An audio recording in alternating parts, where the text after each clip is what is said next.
From Carolla One Studios in Glendale, California, this is the Adam Carolla Show.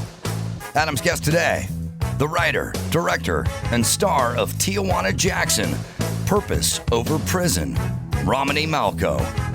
With Gina Grad on news, Bald Brian on sound effects, and Dave Damashek's back with good sports. And now, ironically, he has repeated himself about not lathering and rinsing.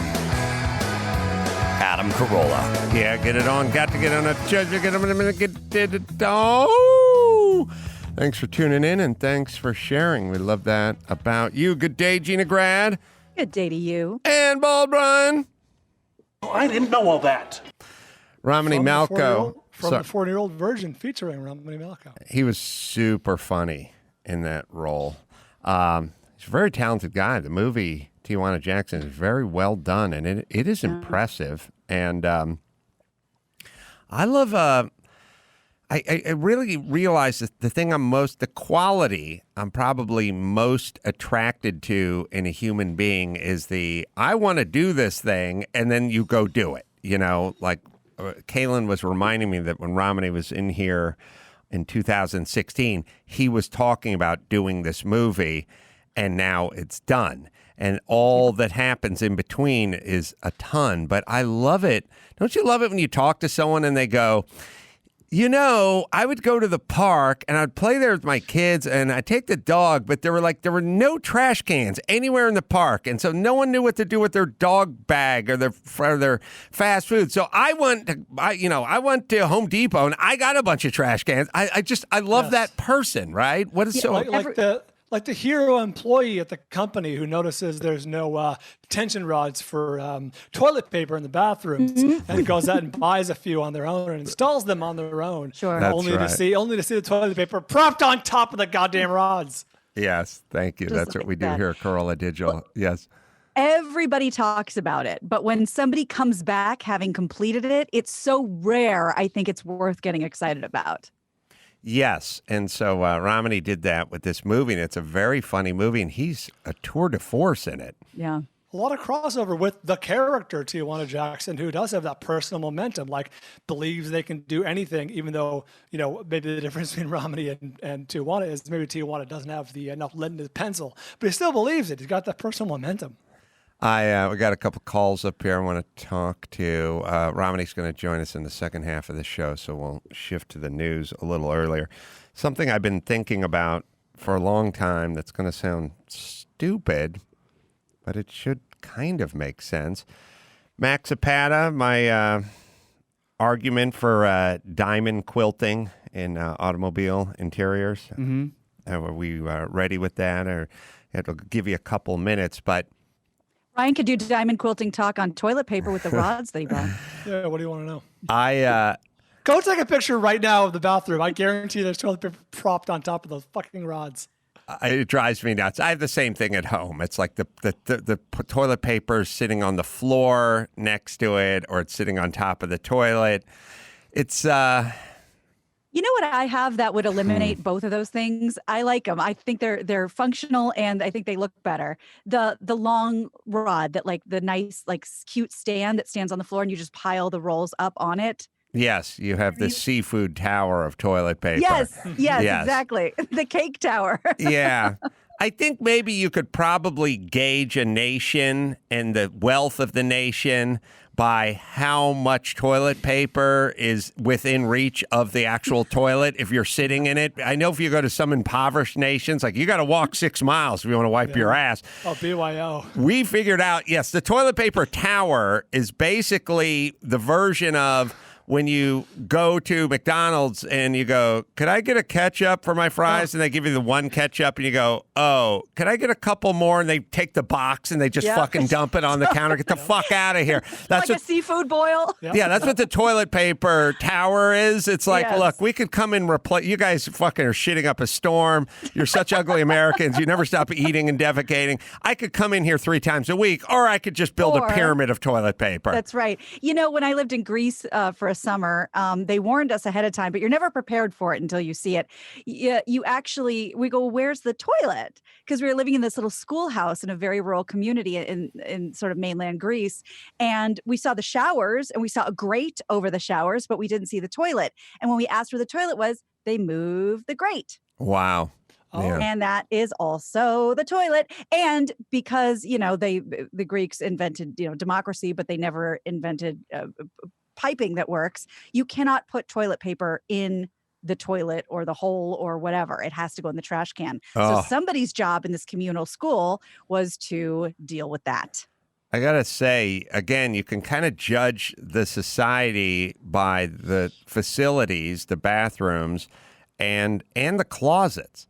I watch like $1 million listings. I love watching real estate shows, They show some of these houses with some of the closets, some of the walk-in closets for some of the bedrooms. ladies, and between the bathroom and the closets, like when they're building these new homes, and these are multi-million-dollar homes, but I mean, the bathrooms are fucking insane, and the closets are way bigger than, the houses we grew up in.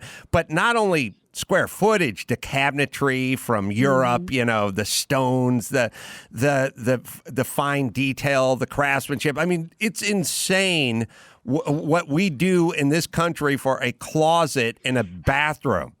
You're right. And on the other side of that spectrum, looking around at houses and going on all these virtual tours, it is hilarious what they will consider a walk-in closet when you're in the valley. Right. I Like if you can't be could the just first keep person. your head in, it's a walk-in closet. I can't be the first person to think of this concept, but like the SNL or someone should do a sketch like $1 million listing LA, and it's just a 2-bedroom, 1-bath on the west side, like 900 square feet.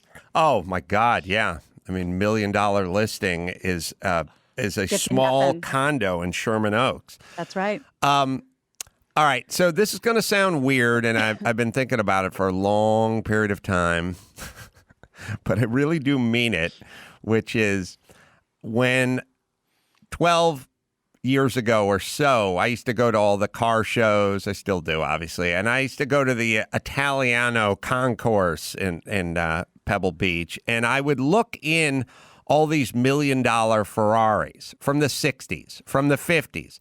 And one of the things I noticed that was so aesthetically beautiful was the diamond quilting, the diamond pattern that they would have in the upholstery of the car. Now, it wouldn't be the seats per se. It would be like over the transmission tunnel and other places, and sometimes the seats. But the old vintage $1 million cars that you just love the best, like the Ferris Bueller 250 GT and things like that, had this diamond pattern. And it looked so much better than just leather going over the hump. It was diamond, and they would quilt it. And I thought, it looks so good. And then I looked at every car, luxury car, other cars, and stuff like, nobody implemented it into their car. And I thought, it doesn't really cost anything to just sew the diamond pattern in. Why not look like a beautiful international Ferrari, even if you're driving a little, four-banger around? Like, why not class it up a little? And so what I did is I had a Lamborghini 400 GT 2+2. I bought it off of eBay, sight unseen, out of Pennsylvania for $116,000. It was on eBay. It's probably like 2008, and it was up to like $97,000 on eBay or something. And I just called the guy and I said, like, what's it going to take to get this thing pulled down? Like, I don't want to lose it to the bid. And he said, well, I'll pull it off eBay if you give me $116,000 for it. And I remember thinking, well, I guess I would then be paying the most for this car, but then it would assure myself of getting the car. And I thought, well, maybe it means I could get it for $111,000 or $109,000 or something. But I just remember thinking, I really want this car. So I bought the car. And the car was blue. It was dark blue, blue note, midnight blue, beautiful. But it had this sort of beige leather interior, and it was kind of boring. So we're showing you a picture of it. It's like a beautiful blue car with the kind of beige interior that wasn't that cool. Tan, whatever. So I took it to a place, and for, I don't know, $8,000 or something, I said, I want a beautiful red interior in this car, but you know what? I want diamond stitching. And the guy was like, this car didn't have diamond stitching anywhere in the car. And I said, I know, but I want you to do a diamond pattern, and I want you to do it over the luggage tray in the back. It used to, if you find a picture of the back of the original, it was just a big flat piece of leather, like under the rear window where they have that place where you could slide up a suitcase or something. It's just this big expanse of beige leather, and it looked crappy. So I said to the guy, put a little quilt in it and then do like the diamond. And the guy was like, well, it's not stock, but we can do it. And I was like, yeah, do it. And Max Pat is searching for it now, but it doesn't matter. You can show my version of the car. So I then, this picture's a little tougher, but you can see there's diamonds in the hump where the transmission is, and there's diamonds in the back where the packages would go, the tray would go. Max Pat will find some better It's a nice shots of that. You can kind of see in the back window there's diamonds. There's diamonds on the hump where the rear fenders come inside the car. You're going to have to pull in a little, Max Pat, or zoom in or something if you can do that on that rear. But I essentially just put diamond stitching all over the inside of the car. This is about 12 years ago. At some point, about 10 years ago, I just woke up, or maybe 8 years ago, and I said, I'm going to sell this car. I think it's kind of like at the top of the market. I'm going to sell this car. And the car sold for like $780,000. And it looked so amazing with this red interior, but also the diamond stitching. It just looked amazing. Now, the price of those cars had gone up, don't get me wrong, but they're not that high. Stitching. They ain't that high. And then I got my new Infiniti, and I looked inside, and it was diamond. And then I started seeing car TV commercials. Now, this is just recently, and I started seeing diamonds everywhere inside all the new cars, and even cheap ones like a Kia Optima. Sorry, Maxipata, if you can find that, or Nissan Rogue. Oh, there it is. It's it's a Kia, Sorento, Honda, Hyundai, Palisade, like cheap. Like what were formerly cheap Japanese and Korean cars are all going full diamond stitch everywhere now because they're doing what 10 years ago I said they should do, which is it's free. Why not look expensive? Why not look cool? Everyone likes it. It's not going to cost you anymore. You can't put a turbocharged V12 in your Kia because that's going to cost Kia $60,000 more per unit. But you can do the stupid diamond stitching, and here we are now. All I'm saying is I know it sounds stupid, but if you walk around and you have kind of your eyes open, you'll start noticing things. And most of those things you notice will come to fruition if you notice them early enough. And now, if you start watching car commercials, you start seeing the interior of the car, you'll just see diamond stitching everywhere. My Infiniti Truckster's got it. And when I went to Carney's hot dogs a month ago, the guy brought out the bag and he literally handed me and he just looked inside and went, cool interior, man. He just liked the diamonds. It looks cool. And again, don't know why nobody did it before, but they're doing it. They're doing it now. Side question. It seems to be that you love, we've seen it a few times, you love a red interior. I do. And it's not common. I know that, we went back and forth a long time ago about how the Teslas didn't have it and how bummed you were. What is it with the red interior that you love so much? I mean, it's cool, but most people obviously don't think of a red interior. Yeah, I used to like black and I used to like gray. And then I realized I liked red, but I also realized I can be swayed. There's nothing better than a white car with a blue interior. Oh, I thought it was a white car with a red interior. Well, that looks awesome too, but white and blue are pretty awesome. And, black cars with a red interior look goddamn awesome as well. I don't know. I'm into aesthetics a lot when it comes to cars, especially, but architecture and stuff as well. I don't know, but you definitely evolve.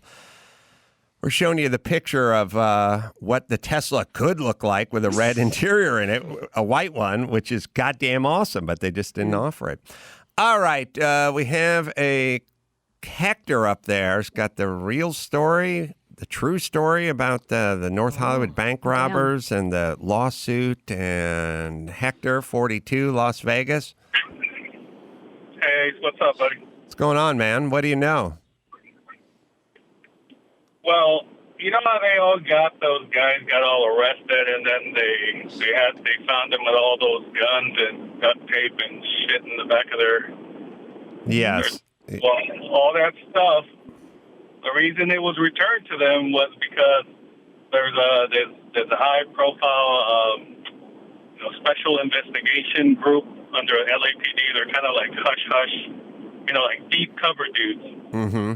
And they're like, hey, we can't prosecute these guys with what they got. It's just them having a gun or some stuff that isn't really going to get them arrested. So they're like, let them go. Well, and they followed these guys for almost a month, trailing them. Like literally, they tapped their phones. They followed them everywhere they went, at their mom's place, until they actually had the guy. You know that.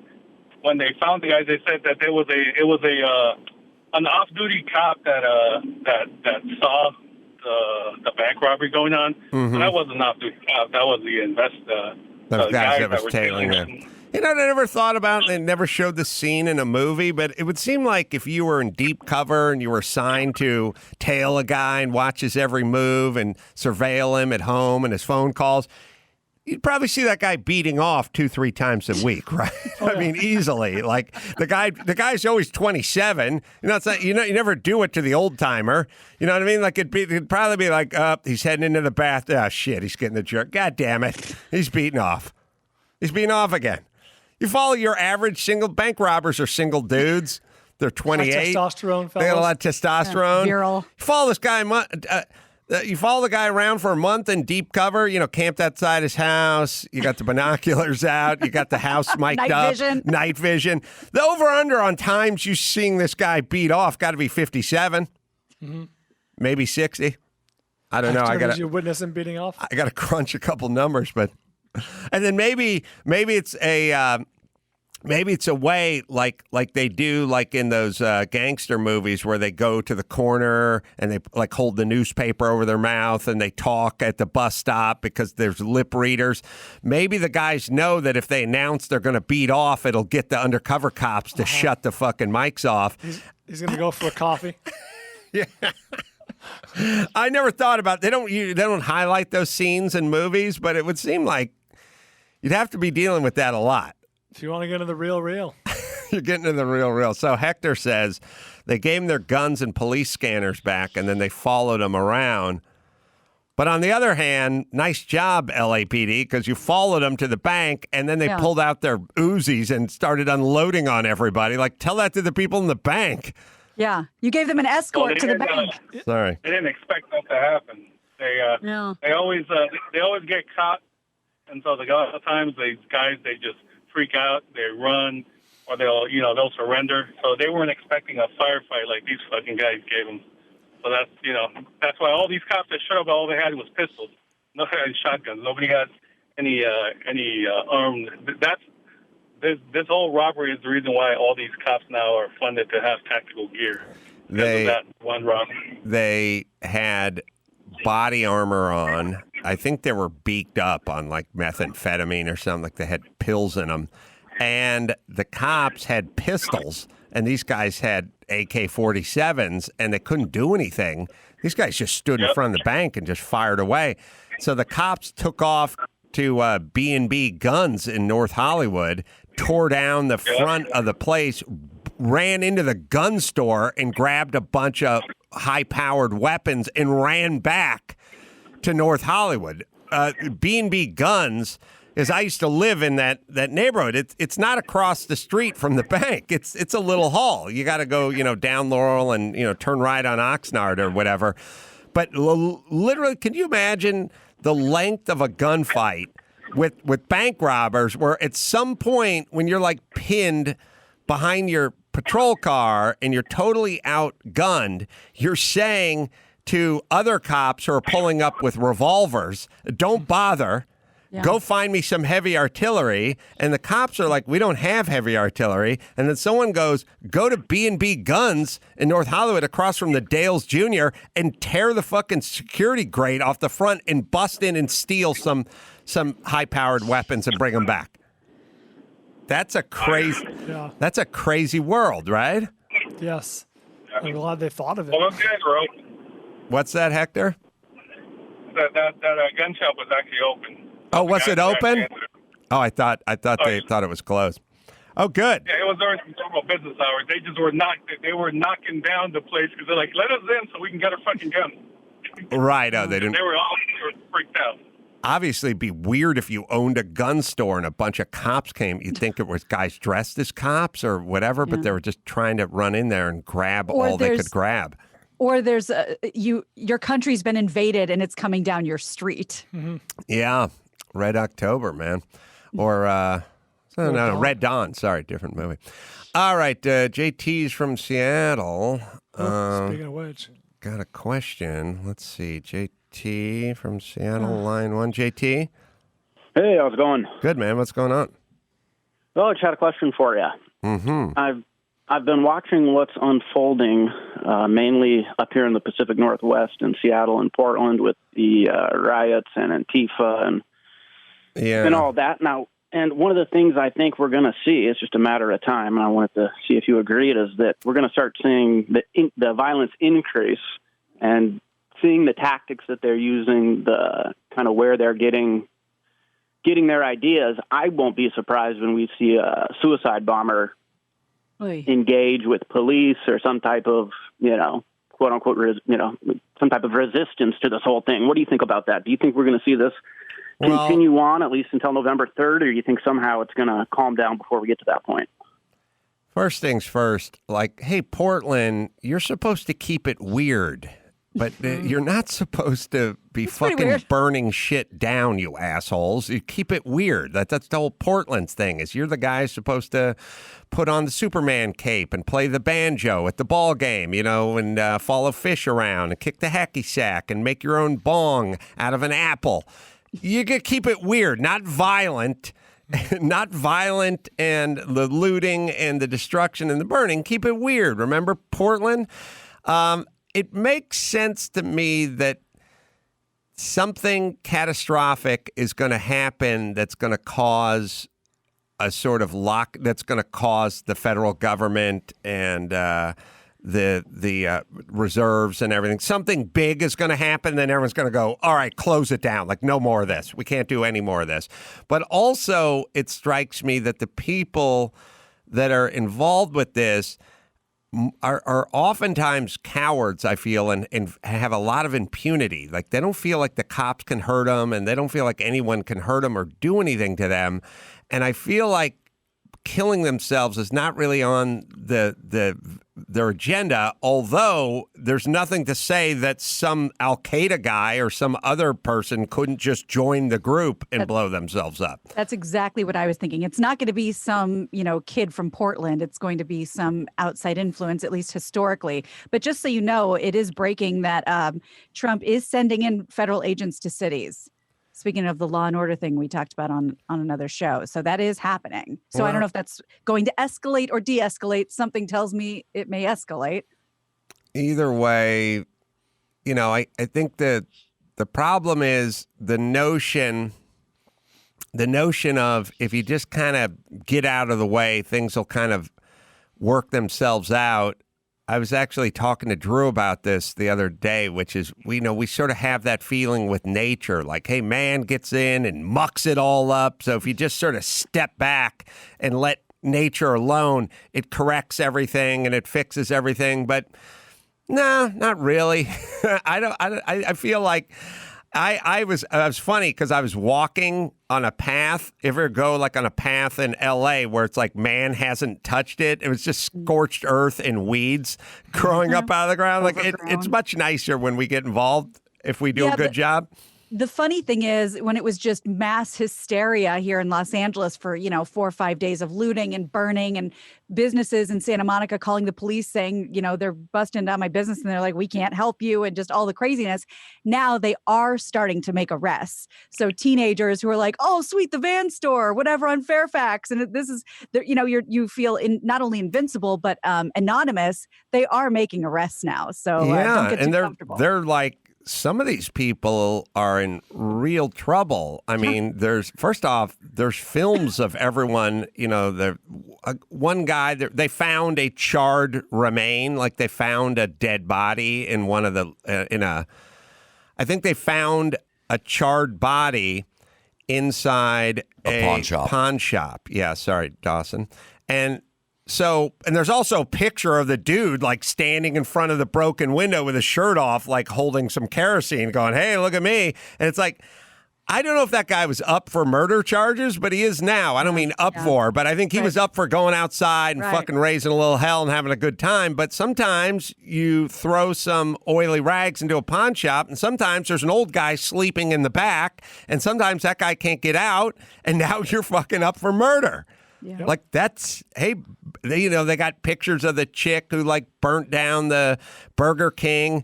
They're starting to go, look, all this shit's on film. And not only is it on film, these people are posing in front of the stores with the busted window. The problem with their impunity is it may be impunity, but it's not immunity. Which is done. It's good for the moment. Go ahead and burn down the Burger King, bitch. No one's going to stop you. But a few months later, the feds are going to fucking show up at your apartment, and now you're in a fucking world of shit. Yeah. All right. Not a lot of foresight. Yeah, not a lot of foresight. All right. Thanks, JT from Seattle. I agree.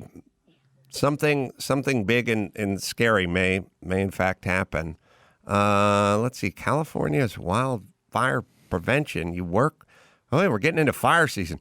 God, you're in bad shape as a city where you're like, oh, could we please have a fire? That would be so awesome. Just a good old fashioned forest fire, fire. Something in the news.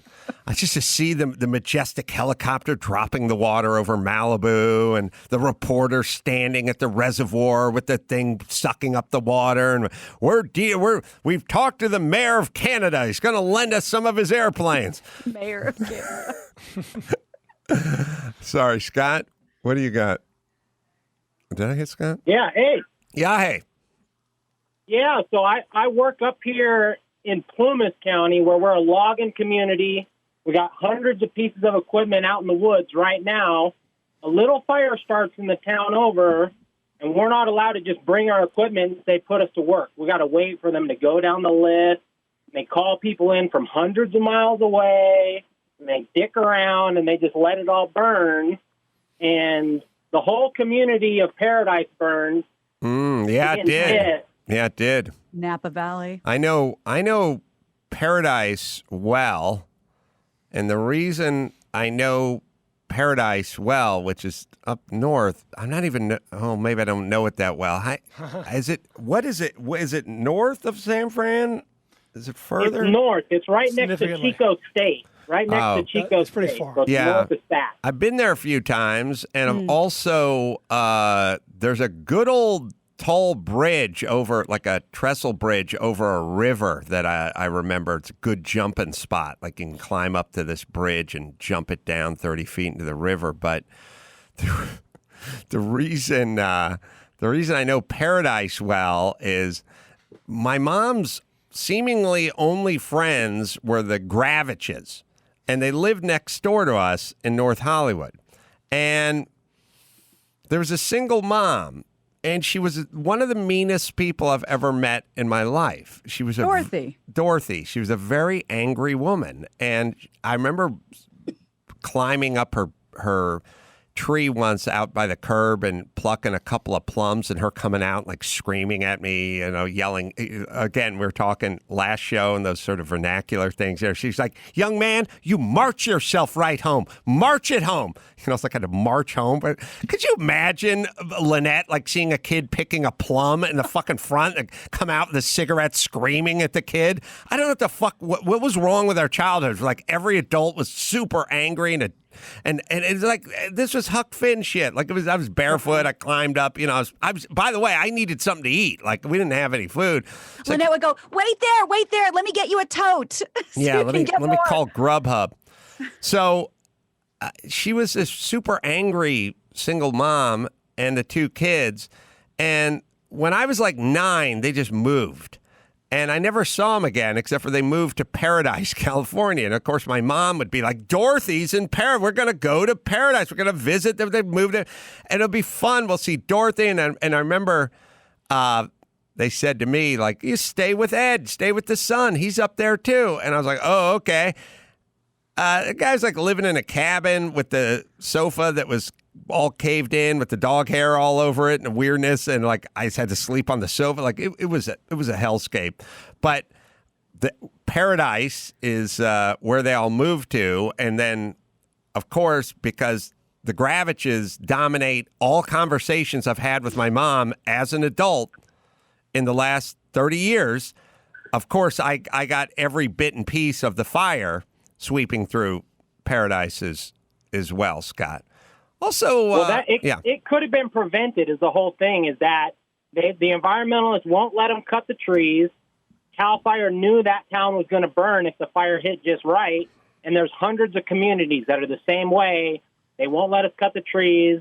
They have to follow the bureaucracy to say, no, we don't need your machine. We're bringing a machine all the way from L.A., and we're going to pay them to truck it all the way up, and it's just bullshit. People are dying. Our woods are burning. Yeah, I don't. What do we do? Well, the first thing we need to do is, I don't know, fire seems pretty old to me. It's like one of our older inventions. You know what I mean? I've seen a lot of the cavemen holding up sticks, yelling fire. Maybe predated the wheel even. Yeah. I don't know. Could we just get a little independent group to fucking figure this shit out? Does clear cutting work? Does the old growth work? Is it bad for the environment? Does it cause mudslides? Let's just fucking settle on something and then do it. Because right now it's like we can't cut the old stuff back. It's bad for the whatever, but then it burns and then it takes out Barbara Streisand's house. And then we got a problem. We got to borrow a plane from the mayor of Canada. Like, can we just kind of go, all right, listen, let's just figure this thing out. First off, maybe we need our own plane. Maybe the plane should be at the airport closest to where the fires are. Is it a good thing to do the clear cutting? Is it a bad thing to do the clear cutting? Should we do some clear cutting? Can we do some of those controlled burns? Like whatever it is, I don't know. You know what? I'm sorry. Let's outsource to Germany. They seem to be smart over there. Let's just go, hey, we got forest fires here. How would you approach this? And then we'll just do it. Because all we do is like argue. We don't have enough money, or they should have never done this, or the Sierra Club is pissed off at this group. And it's like, I don't know. Couldn't we just go, here's what works. Let's just implement it. And that'll be that. Yeah, but the studies have already shown we couldn't log because of the spotted owl. And so they didn't log it, and then it burned their whole habitat. And now where's the fucking owl going to live? That is a great point. Fucking Al can move into a Motel 6 with Dorothy Gravich and Salinas. Fuck that. Scott knows more about this than I do, so please, Scott, forgive my whatever ignorance I'm about to reveal, but it feels cart in front of the horse, I guess, is the best analogy I can come up with on the spot, like to absolve PG&E of their responsibility. The most negligent American company, possibly worldwide company of the last 20, 25 years. Like, yes, the cutting the trees back, I guess, would have helped, but it's PG&E's fault the fucking old-ass equipment caught fire. They're not absolved. They're power lines. Well, they're not absolved. I'm saying this, like blaming it on the trees. I'm sure that's something to do with it. I have no doubt that it's something to do with it. But to imply an absolving of them for their fault. To not include them in the conversation about, like there's a huge number one reason and a small number two reason. You know what I'm saying? Well, PG&E was unable to cut the trees the way they'd like to. They're not allowed to cut far enough away from the lines where even if it's a live tree, they have to wait until it falls down into the power lines to then be able to log it. It's the environmentalists and the regulations. PG&E, they are a huge corporation, but they were following the rules. And well, I think it's the bureaucracy that's there's probably enough blame to go around. They could bury a lot of their power lines, which they probably should, but again, one more big bureaucracy and one more big monopoly and then one more fucking regulation. And I don't know, California is a weird place, but it's like when I was talking to Carson Daly about him wanting to put a swimming pool in his backyard. Of course, there's the Joel McHale version of this, but Carson Daly wanted to do it, and he lived in like the Palisades at the time. And he's like, oh, my God, it costs like $300,000 to put a swimming pool. And I was like, why? He said, because it had to be double hulled.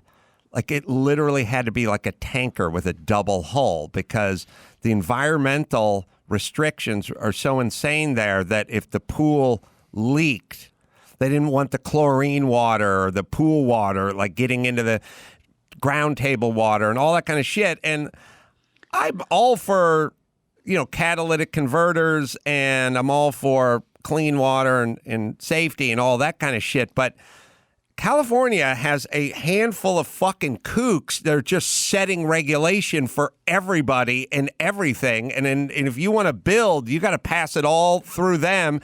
And quite frankly, that's what's stopping a lot of companies and a lot of people and a lot of the cost of the housing. I mean, look at the cost of housing here, just versus Texas or whatever. We're broken records, but what I'm saying is like, it is weird that a very small group of environmentalists who I would label, I think we're all down with the cause to a point. We're down with the cause about littering. I hate littering. We're down with the cause, recycling and solar panels on the roof and capturing the rainwater and reusing. Like, we're all down with the cause, but at a certain point, it jumps the shark.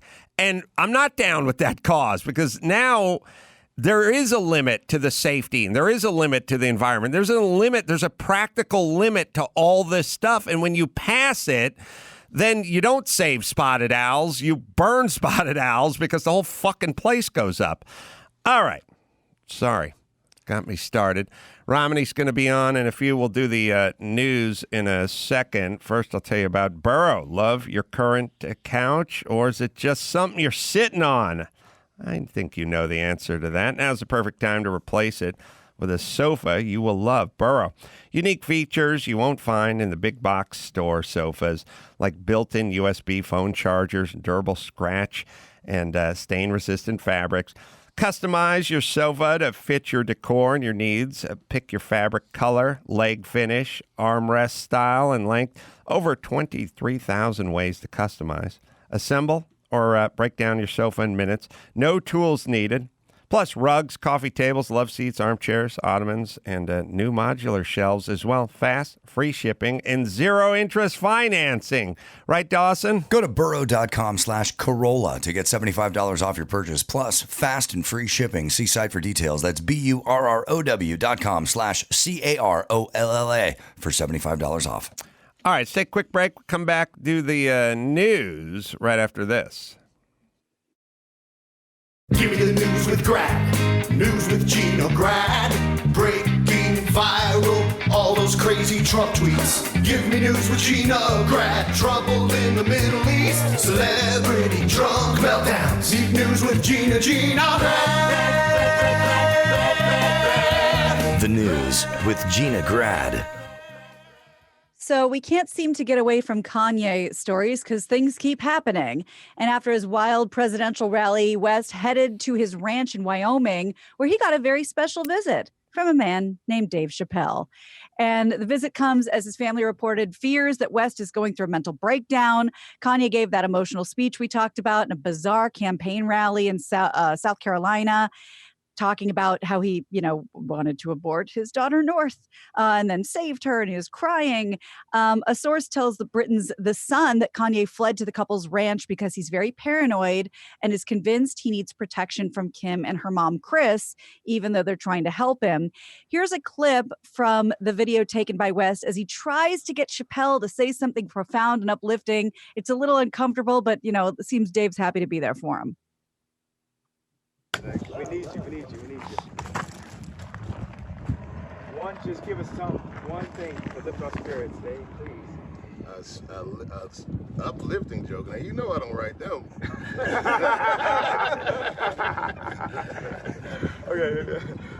What we gonna do then? That was good right there. That was it. That was laugh. Because the people always be like having these pictures and they do a fake smile and be genuine. Oh, right on. All right. Let's do it. I love you. Thanks for coming out and checking on me. Didn't he went on a tweet storm where he's talking about Kris Jenner like releasing his daughter's porn tapes and stuff like that? Were we talking about that? Yeah, and then he said, my daughters are never going to do Playboy. And then, he had a lot of thoughts about Kris Jenner. He had some thoughts about... You know what I realize? In this day and age, everything is kind of memorialized in the form of a tweet or video or Facebook post or Instagram something or whatever. Because back in the day when you'd have a spell, you know what I mean? Mm-hmm. An episode? You'd have an episode and your friends would be like, oh, you were so fucked up last night, dude. And you're like, what'd I say? Oh, you fucking, remember that chick? You were such a fucking idiot.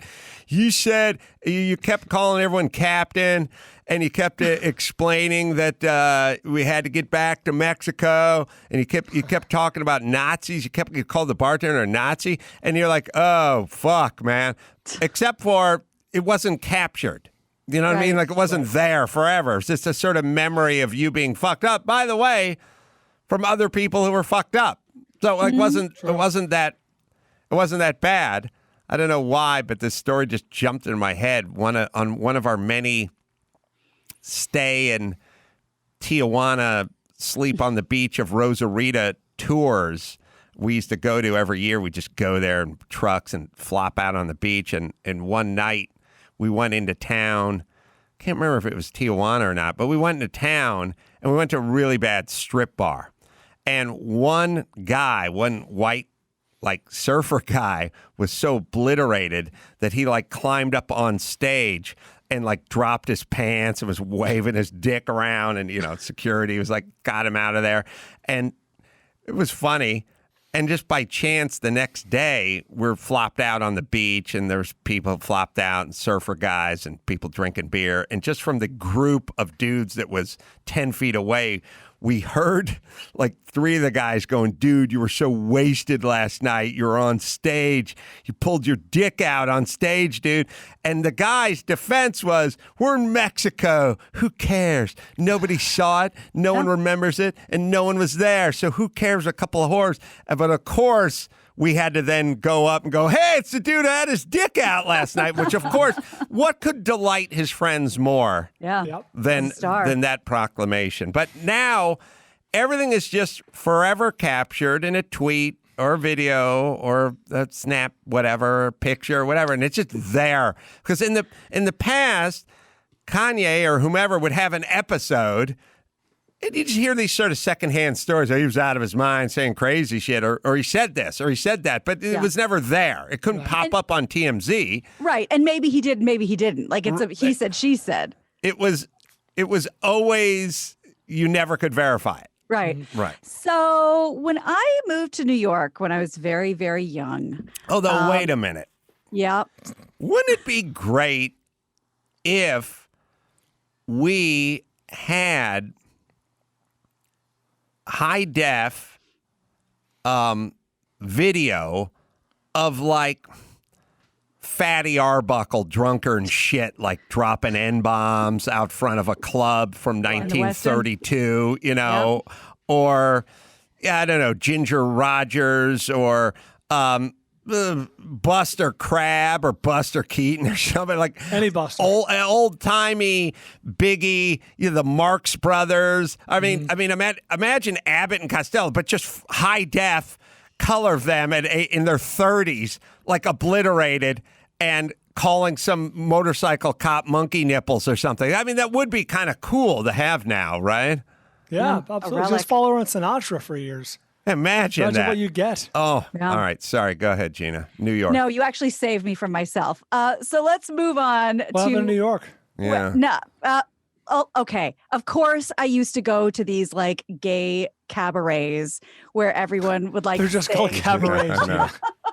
In the Village, and everyone would get up and sing and everything, and I may or may not have gotten up on a table and sang Dance 10 Looks 3 from Chorus Line, which everybody knows that song as Tits and Ass. And at the crescendo of the song, maybe I took my top off.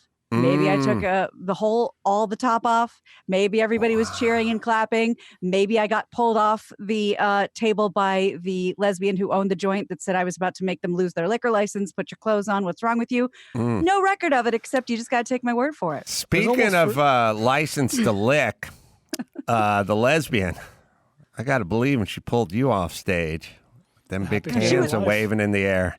She was furious because apparently they don't have a license for that sort of thing. They take that. No lick her license, huh? Oh, okay. It's almost assuredly video, high def security video.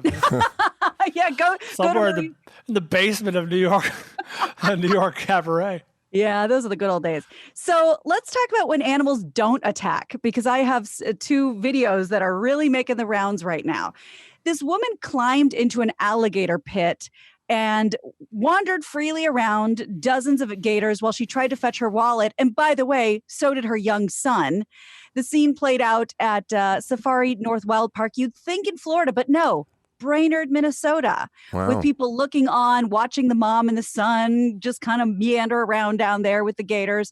The woman's wallet was floating in the middle of the pond, chock full of alligators. The kid tried to get it, and when he came up empty, the mom tried her hand at it, and you'll see in the video, she kind of throws food out and kind of makes them go fetch it so she can fish out her wallet.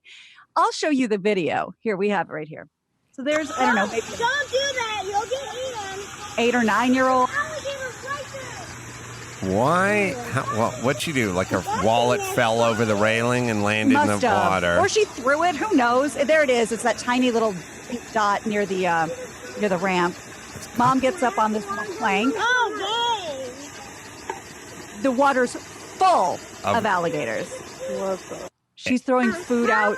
What? To distract them. She may be the ultimate. I don't know. She may be the ultimate Karen, right? They're swimming. They're swimming away so she can grab her wallet. She's going into the water filled with alligators to get her wallet. And I'm not sure why her son is there, and why? Oh, her son has walked around the back. And no one's really concerned about him. And then she kind of climbs and shimmies herself back up onto the bridge. I want to call this person an idiot, but that was a really smart move with the food. My theory with wild animals is when you approach them, they seem confused and unready. They got to hit you when you're not ready. Like anytime anyone, you see guys go down and they like swim with a great white shark and they grab onto the fin and the shark's like, huh? Oh, I was not ready for this, but fine. The ones that get it are the surfer girls, right? When the shark just fucking jumps on them. Yep. It's like, it seems like wild animals have to do shit on their own terms. And when you come to them, they're like, I'm not ready to eat you. My thing is you go camping, you fall asleep, then I eat you. Yeah, then I'll find you. Yeah, then I find you. This is it's confusing to them. I'm going to show you one right now, but I'm also sending one to Kaylin because there's another one from this weekend that I forgot to include. But first, this is a woman who's hiking in Chapinque Ecological Park in San Pedro Garcia, Mexico. And they're hiking. They're like 3 women, and it sounds like 1 man who's recording. And all of a sudden, a young black bear comes up to them, starts sniffing around. And she is as cool as a freaking cucumber. Clip has been seen over 3 million times. And he starts pawing at her, and she doesn't move a muscle. And I'll show it to you. Bear's up on its hind legs. Turns out, I feel like bears could walk if they wanted to, if they just want to walk on their hind legs, because they pop up really easily and they just kind of stand around. Definitely could. Are they super lazy or they have back problems? I think it's more efficient. They're faster and probably less taxing on their legs and hips. So he's kind of. I'd mix it up, I'd mix it up like a batter who'll go hit from the left side and the right side of the box, or a boxer who'll do orthodox and he'll also do southpaw, switch up the stance. Like if I was a bear, he's pawing at her. If I was a bear, I'd walk on my hind legs half the time. Yeah, he was pawing at her. So they're just standing still away from her. But the one I just sent to, there's morons in, we're on their turf, but that was a hiking thing and they did the right thing. The new one that's going around from NBC News, I just sent it to you, Kaylin. It's a woman trips running away from a bison and you hear everyone, play dead! And she's on the ground and everyone's screaming, play dead! And the bison's like getting ready to like trample. And it is like, these people are terrified. I got to show you. This is from, I saw this last night. So I think this is brand new and I think it was posted a day ago. But we love fucking with nature and sometimes doesn't go our way. But so far, these people have been very lucky. Where was she amongst bison? I will tell you. She was, it says Yellowstone. There you go. When I was a kid, very young, my dad taught at some special needs school that was out sort of Calabasas or something, I remember. I even think Danny Bonaducci went to that school for a while. It's fucked up kids school. And it was kind of on a ranch in Calabasas-y, Malibu-y kind of valley side area. And there was a fence, it looked like a pen, but it was fenced off area. And there's a tire swing in this fenced off area. And I went with him one day just to go check it out or something. And I was 9 and I jumped over the fence and I was like, oh, I'm going to fuck around with this tire swing. And I realized there was a ram inside of that thing who used to ram the tire. They would just ram, it would just run and ram the tire. And rams just fucking ram whatever's around. If it's a tire, they'll ram a tire. And if it's a 9-year-old, it'll ram a 9-year-old. And I remember being scared shitless. And this thing just started charging at me and I was running for the fence. Rams, it was training ground for rodeo clowns. Yes, it really was.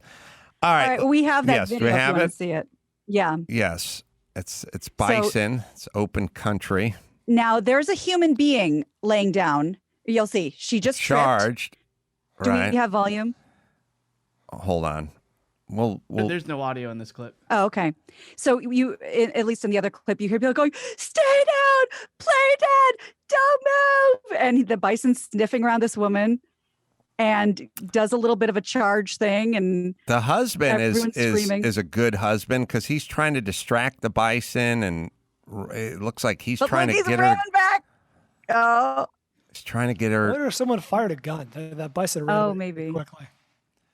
Yeah, it's beautiful country, by the way, but it is. But what do you think they're going to do? Yeah, I don't. Go wander into a bison reserve? Even if I think they're not going to do anything, even if there's a 3% chance that something that weighs 1,600 pounds is going to be angry at me, I stay clear, man. Yeah. That's and me. Isn't it true? I've never been, if you can believe it, but isn't it true that Catalina, one of the trade-offs for giving the state Catalina was they had to keep it 97% wildlife, and there's still a ton of buffalo that live on Catalina? Yeah, there are tons of buffalo, and it's where Wrigley used to do spring training. And there's no cars. Right, all golf carts. Everyone's in golf carts, and it's really. The water's really clear and it's pretty damn lovely. I mean, it's one of those. It's kind of weird for a place that's as close as it is physically to where we are in Los Angeles. You'd think it'd be you do a yearly trip to Catalina or even twice a year. It's most people who live in Los Angeles have either never been there or been there twice in 26 years, But it's nice. Do you think it's possible? Well, I mean, maybe not these days, but do you think there's somebody who was born on Catalina, went to school there, got married, and has never been off Catalina? Ooh. Like, do they have a hospital? Jodie Foster's greatest role coming soon. I don't know, and I don't know if they have a whole school system and all that kind of stuff. Well, but what are they going to do? Take a tugboat in every day? They have to have schooling. We did a Kevin and Bean singles party on Catalina once. Me and Jimmy and Kevin and Bean and a bunch of singles. When Kevin and Bean used to do their singles parties, we took off to Catalina. There's probably some pictures on the internet of like Kevin and Bean singles party Catalina. Me and Jimmy went. Now the boat ride, the slow boat there is like 2 hours. But if you're smart, you'll do what my kids did, or my daughter did, and my wife and their friends. Is they took a helicopter to Catalina. That's fancy. That's like a half hour, right? They picked a bad day to go. There's K through 12 school in Catalina Island as part of the Long Beach Unified School District. Oh boy, if you're part of Long Beach Unified, you better hope you're in Catalina. It was a funny story, but they I don't know. For me in life, it's not so much my life or their life on any given day, but it's kind of the juxtaposition of the life, which is the day they picked to take a helicopter to go to Catalina and ride the zip lines in Catalina. My daughter and wife and their friends and everything. The one, the trip I paid for. Sure. That day we were filming Catch a Contractor in Compton. And it was literally like a broken down 700 square foot house. And the problem was in the bathroom remod. And so me and Skip and like the cameraman and the bad contractor and the mom and the teenage daughter were all packed into a windowless bathroom in a fucking broken down house in Compton. And the fucking bathroom was like 4 foot by 4.5 feet. And it's like the cameraman's like trying to shut the door and get his back, and Skip's taking all the room. And the fucking homeowner's crying and screaming at the contractor. And the daughter's like, my daughter has asthma because and I was just trapped in a bathroom in Compton with people screaming at each other the entire time. And I thought, where are those guys? It's like, oh, that's right. They're on a zip line. They're on a zip line over Catalina. Well, maybe they're still on the helicopter. But there I was in a bathroom in fucking Compton. And then I realized that's about it. You just want to know. Anyone wants to know anything? They just go, hey, in March 2016, where were you, Adam? Go in the bathroom in Compton. And where's your family? They're on a zip line. Okay. That's all we need to know. I feel sorry for your daughter and wife. You've got the entire picture. You've seen it all. That's all you needed to see. You know it all. You know my entire life. I mean, they're pictures, I think, Max Zapata, of them. Like, they're them hanging over. Well, there's definitely pictures that we have of them in a helicopter, like hanging out the fucking helicopter. It's weird. Airplanes don't have... Airplanes have doors that shut, and everyone goes nuts over their seatbelt. You get in an airplane, the doors shut, and everyone's like, are you wearing your seatbelt? Who's not wearing their seatbelt? You can't put your seatbelt on. You get into a helicopter doesn't even have doors. Everyone just hangs out of them, and no one says anything about seatbelts. I'm not down. It's a weird relationship with seatbelts, right? Yeah. Very much. I've flown in a helicopter and stuff before. It's like they don't say anything about your seatbelt. They just like, sit here and there's no door. And then hang your foot out if you want. Go ahead. I don't like it. Well, and they probably did this because this sounds common. A friend of mine who did the helicopter to Catalina, they go really low so you can put your hand in the water as you're going. Terrific. Like, it's right. Well, the point is you get there in 20 minutes versus 2 hours at sea. All right, let me hit Omega XL. I'm taking this product. As a matter of fact, I talked to the owners of the company just the other day. They had a lot of hand pain, you guys may know, and we're getting injections and things of that nature. And now I'm on Mega XL, and a lot of the inflammation, a lot of the pain, a lot of the movement has come back, a lot of the pain has gone away. So that's the problem. Inflammation cause permanent damage.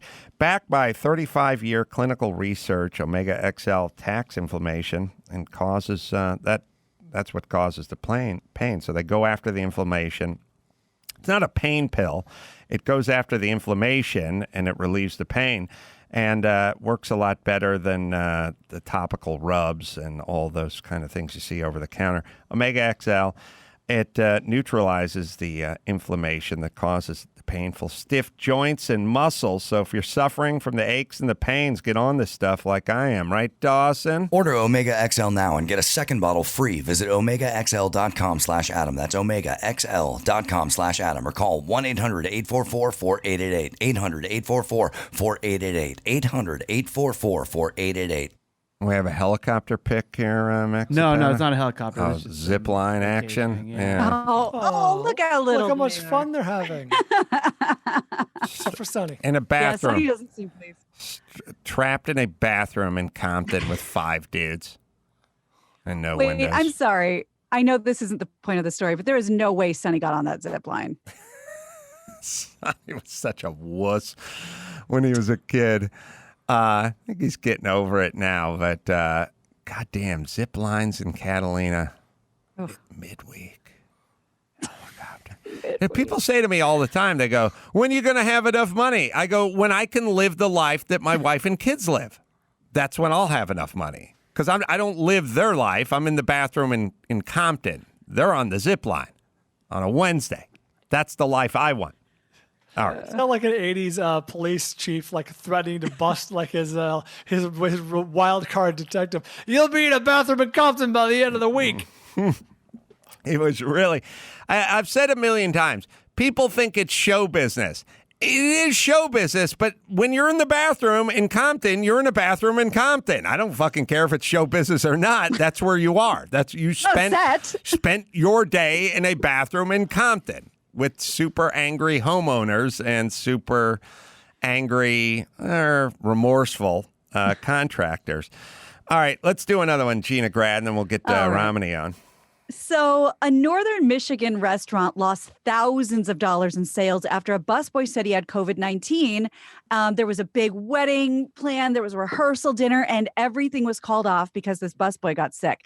The other big problem is that the employee wasn't sick. He just lied because he really wanted the day off. So Timbers Seafood was forced to close Friday and Saturday after this COVID-19 claim. It canceled a wedding rehearsal, a party. The timing was terrible for the restaurant, which is trying to recover from basically losing their peak season with the closing orders. The employee confessed to the lie Saturday night. The manager says he feels bad for the kid who lied, but unfortunately, this is now a police matter. And this is not the first. I have another story we never got to of a guy who it got arrested also for lying and saying he had COVID. It used to be during simpler times, you just like phone in a bomb threat. Like if you didn't want to go to a school or your job, working maintenance at the museum or something like that, you just phone in a bomb threat. Or you didn't want to go work at the Cinnabon over at LAX, just like phone in a bomb threat. And that's the way you get out of it. Yeah. What is the other story? Sorry. I have it. Let's see. Basically the same thing. I will tell you right. Oh, here. FBI. Oh, this was from like maybe 2 weeks ago. The FBI arrested a man for calling in sick with COVID-19. Santuan Davis charged for defrauding his employer. He worked for a Fortune 500 company. Due to his fake diagnosis, they unnecessarily quarantined employees, closed the doors, disinfected for days. Very costly. An investigation uncovered Davis's lie. It started once they learned in mid-March at a company seminar that workers were guaranteed to be paid if quarantined. Davis called in an unsigned letter from a hospital that did not perform a COVID test. So his head was in the right place. Me and all my coworkers get paid leave, but he did get caught and charged. Yeah. All I do is think about sports and football season and when we're going to do open and how we're going to open. And I have this every year. I just long for the opening of football season. Part of it is the change in the weather. Another part is kind of the social aspect of it because there's just nothing better than just eating the drumettes or the wings and the beers with the dudes and cracking wise and making jokes. But are they going to forego the preseason? Were we talking about that? And, and also, you know what's weird? I'll tell you what's a weird thing to have in your life. A weird thing to have in your life is I have discussed going to the Indianapolis 500 more than 500 times. And the answer is always like, they may have it, or they may do it at the limited, they're going to do it at a half capacity. Then it's like, oh, they're doing it at a quarter capacity. And then it's like, oh, they had a flare up. Like, you know, the part that they're not really talking about with this whole situation is everyone's talking about, you know, livelihood and lockdown and, you know, it's not business as usual and all that. But also, you don't realize how much your life is planning this thing. Like, we're going to Indy. If we're going to Indy, we got to get tickets. We got to get laminates. We got to get a hotel. But we're not sure if this thing's happening or not. You know, there's a professional Trans Am race at the end of the year. It's like, I want to do that Trans Am race in December. Yeah, they don't know if they're the part that's really pretty frustrating in a first world white guy kind of a problem is I'm used to planning my entire year out, events, corporate events, stand-up events, races, Indy, whatever. It goes out months out into the future, and you can't really do that anymore. Everything's like a caveat, which is it could be on, but we don't know. You have to have flexible cancellation on Airbnb. And speaking of that, this funny meme is going around about Halloween. It says, don't fuck this up. Halloween 2020 has a full moon, gets an extra hour at 2 a.m. because of daylight savings, is on a fucking Saturday. Everybody do their part to stop the spread of COVID, because I will light you on fire if Halloween is canceled. I love it. All right, let me hit Geico here, and then we'll speak to Romany. Geico offering you an extra 15% credit on car, motorcycle, and RV policies. That's 15% on top of the money Geico could already be saving you, or you already would be saving if you were signed up with Geico. Never been a better time to switch to Geico. Save an extra 15% when you switch by October 7th. Visit geico.com to learn more. That's geico.com to learn more. All right. Romany's not on yet. I'm giving him a call. So you want to do one more story? Yeah, go ahead. Okay, let's see here. Oh, he just hopped on. He just hopped on. All right, let's take a quick break. We'll come back with Romany Malco right after this. The Adam Carolla Show presents Romany Malco's birthday cocktail party for November 18th. Let's see who's invited. Owen Wilson. Megyn Kelly is here. Hey everybody, it's Mike Epps. One of the Four Horsemen, Metallica guitarist Kirk Hammett. David Ortiz. It's Kevin Nealon. And from The Office, Adam Carolla's old stand-in, Oscar Nunez. Enjoy your party, Romany. Now back to the Adam Carolla Show. Not a bad birthday cocktail party. I think I'm in damn good company right there. Romany Malco is our guest. We were talking several years ago about this movie, Tijuana Jackson, Purpose Over Prison, which will be available on demand July 31st. He's making his directorial debut. Also wrote it, edited the film, financed it himself. It was really a nice piece of work, man. I really enjoyed it. Thank you, dude. Thank you so much, man. I really appreciate you saying that. I put my heart and soul into it.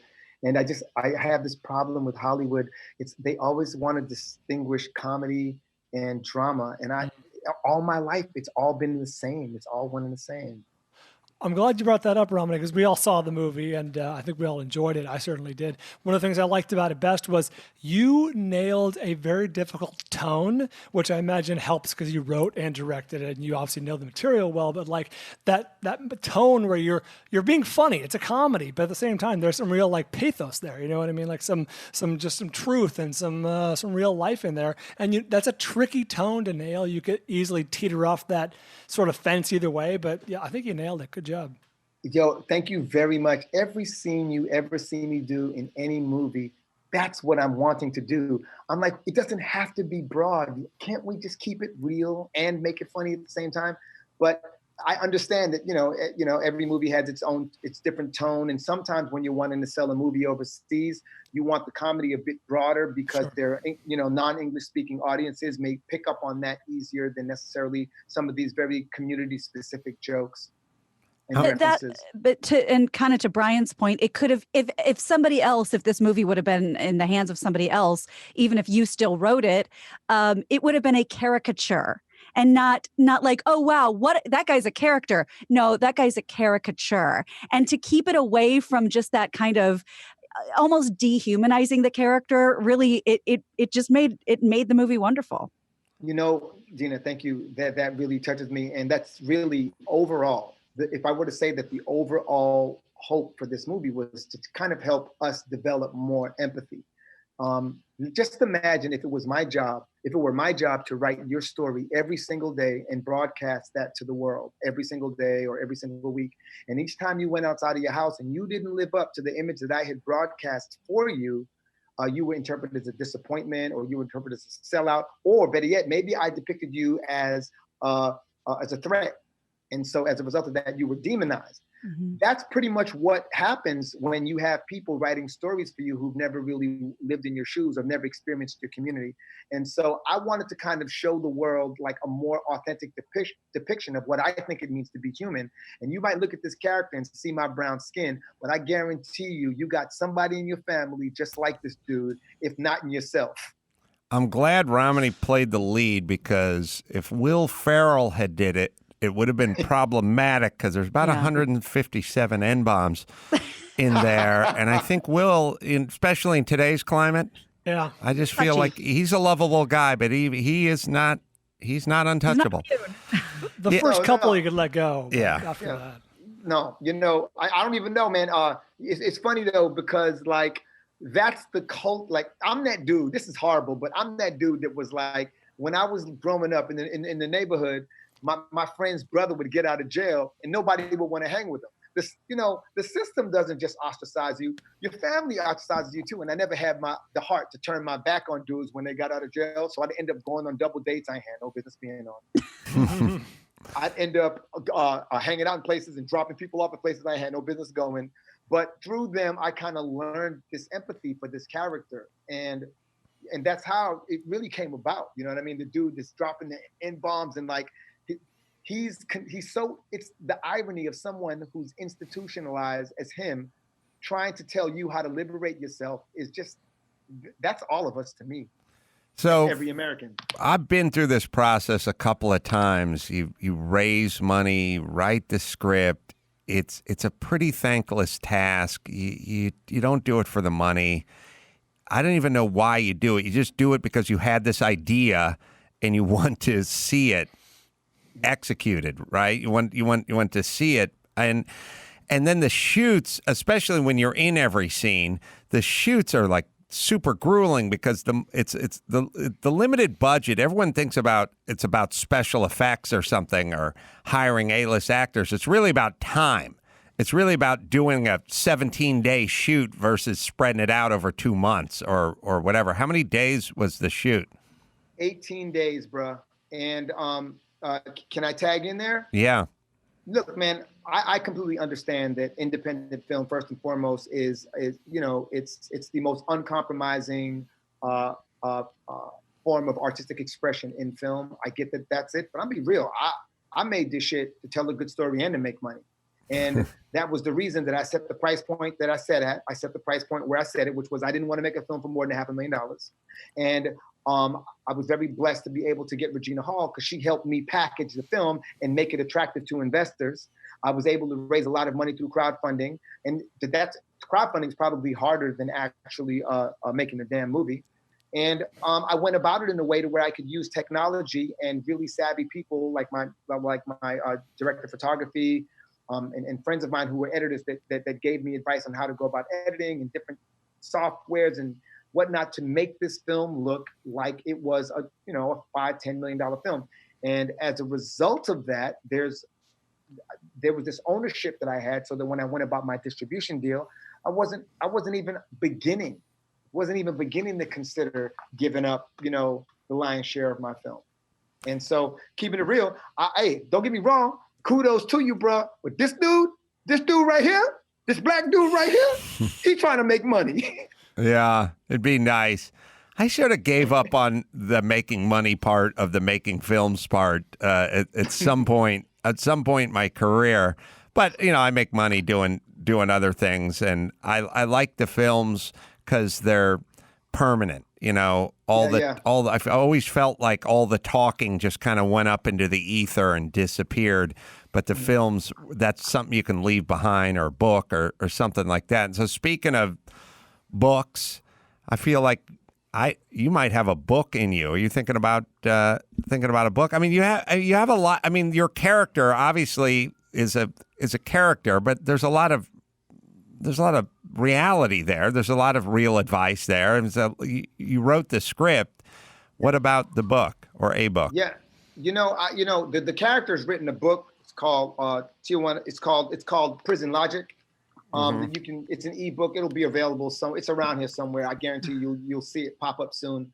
But yeah, there's a part of me that has always considered writing a book. But to be honest with you, I'm always torn between whether or not I'm actually writing a book about my life. I'm one of the black dudes in America who's probably been pulled over by police officers 350 times by the time he was like 40, right? Where did you grow up? I grew up in a few places. I grew up in Brooklyn, New York. I grew up in Laurelton, Queens. I grew up in Baytown, Texas, and off and on in the Caribbean as well. How did that work with the Caribbean? It was good because the Caribbean, my family's Trinidadian, right? So I'm the first American born in my family. And so the blessing of being able to go to school from time to time in Trinidad, or go live in Trinidad from time to time, I was afforded with the luxury of being able to look at the United States from the outside in rather than from the inside out. And believe it or not, man, when you're born into this country and you don't know anything else, you're really, especially if you're from a disenfranchised community. And the reason I say disenfranchised community, because you're looking at a brother who has lived and grown up in trailer parks, okay? So when you come from a disenfranchised community, you're kind of born into a glass ceiling. It's like you pop out the womb, and the minute you pop your head back to cry, you hit a glass ceiling. And then this indoctrination continues throughout your schooling system, and the lack of resources within your community, and just the dialogue that you hear just due to where you sit on the, on the class system. Pecking order. The pecking order. And so I didn't have that, because in the Caribbean, it's kind of different, where people are just kind of regarded as people and actually excited to see people. And then the majority of people look like me. And so we sat around televisions to celebrate people who look like us. So in my mind, I'm looking at that shit and being like, oh, that's going to be me one day. Whereas I grew up with people here who sat down and gathered around a television to watch Dynasty and didn't see any reflection of themselves in any of those characters. No, I know. I mean, even as a white guy, I grew up watching Love Boat and Dynasty and all that shit. I was like, who are these people with luggage? Like I would marvel, and he's getting on the boat and he's got suitcases and they match, like they're matching suitcases. I had a fucking pillowcase. Like nobody had. It was. I just looked at all of it. All of it seemed bizarre to me. And I mean, I was just poor. I was white. Obviously, I remain white. Think I'm taking it to the grave. Not Keeping sure. Keeping it real. But your skin regime is working, though, bro. I don't know if you got a filter or something going, but that skin regime is. Hey. But I did still, as a super poor person, I did look at these people like they were from different worlds. You'd see commercials where people pulled out a credit card and swiped the credit card, or went on, or, you know, the Brady Bunch would go to Hawaii, and it was like, what is this? Who goes to Hawaii? It seems like you're living in two different worlds. Two different Americas, man. I'm telling you, like I said, I went back to that trailer park like not too long ago, one of the trailer parks that I lived in not too long ago, and it just kind of like, damn, a lot hadn't changed. It's as if these places they can be extremely transient, right? So maybe people come there and it's a stepping stone and they move up, but a lot of it was the same, and a lot of the people were the same too, man. And so I really do empathize with that as well. Is like, that experience was different, but in some ways similar to what I experienced living in the projects, you know what I mean? And so what I'm basically trying to communicate here is that if we could understand us as humans a little bit better and understand ourselves a little bit better and put a little less faith in conventional media, I think that we actually have a better chance of making even the most, even the poorest communities just a bit more pleasant to live in. You know what I'm saying? And that's kind of a part of the message in the movie as well. So where are you right now? Right now I'm in Florida. And the reason I'm in Florida, I'm gonna make it clear, because according to the governor, it's the only place that has not been affected by COVID-19. And I have a family to worry about, I don't want to expose them to what's going on with the rest of America. Are you in Florida full time? No. I actually live in Vancouver, British Columbia. You're living the dream. Yeah. I do a show called A Million Little Things for ABC, and it films there. And so we're going on our third. I feel judged. I just feel judged. I love that jealous. place. No, it's such a great place. I mean, real estate there has to be more than the Bay Area. I mean, I think it's on par with Tokyo or something. Like it is crazy how expensive that place is, but it's such a great combination of, I don't know, sun and sea, and there's that whole trail. I went there for Jimmy's bachelor party, I think. I went there for a couple of Mike August's bachelor. I think I went there for a couple of bachelor parties, and it's just the goddamn best, man. And I've done some shows there and stuff. It's just, I don't know, whatever they got it right. I agree. I think that there's a couple of things that I've noticed. One is like you said, the beautiful, like you've got nature, but you've got metropolis. Mm-hmm. The quality of food is unreal. The emotional intelligence surprisingly high. But also it's a different type of diversity where we take our kid to a park and no one speaks English at the park, but you're hearing Tigrinya, you're hearing Farsi, you're hearing Spanish, you're hearing people speaking Slovakian, you're hearing Chinese. Different Chinese dialects. It's really diverse, and we enjoy that. We actually find it fun. In fact, we spend our summers at Robson Square, where they have salsa for 3 hours every Saturday at Robson Square in Vancouver. Because my family's pretty much all predominantly Black, Indian, and Latino. So salsa dancing. Sorry, not the and side. Delicious salsa. And not the chips. Yeah, it's kind of maybe. It's an interesting sociological thing. People used to go out and they would dance. They'd just go out dancing. Like couples would go out dancing. Now couples stay in and they watch shit, or they stay in and they answer emails or something. But it used to be a time in this country, and a lot of countries, I guess, where an average couple might just go out dancing, take her out dancing on a Saturday night. It's hard to be depressed when you're dancing. It's hard to have a bad night when you're dancing. It must release so much of whatever is bottled up in you physically, but emotionally and kind of spiritually as well. It seemed like we'd be better off if we got back to a little bit of dancing. I'm not talking about the strip club twerking or whatever, which is fine. But I mean, like as a nation, like going out on a weekend and going dancing. And foxtrot a little bit. Yeah, it sounds simple, but yes, that must be nice. My daughter and I have been working out a salsa routine, and I have to say that it's a bit therapeutic, man. You do have a point, and we're dancing when we do the salsa weekend in Robson Square. We're dancing in broad daylight, and there's something to that too, where you're dancing and the sun's out.